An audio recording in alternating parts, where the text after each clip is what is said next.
अस्सलामुअलैकुम नाज़रीन, JN news HD के साथ मैं हूं नाइला भट्टी। नजर डालते हैं आज की अहम खबरों पर। इस्लामाबाद वफाकी हुकूमत ने जाते जाते आवाम पर पेट्रोल बम गिरा दिया।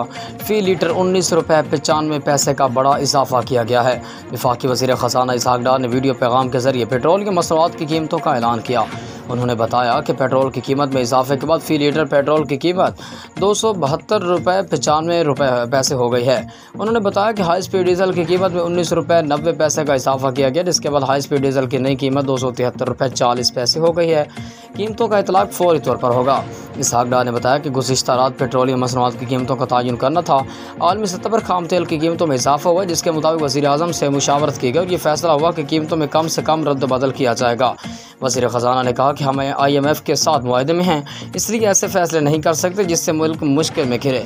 मुल्क की मफाद को सामने रखते हुए पेट्रोलियम मसनूआत की कीमतें बढ़ाने का फ़ैसला किया गया।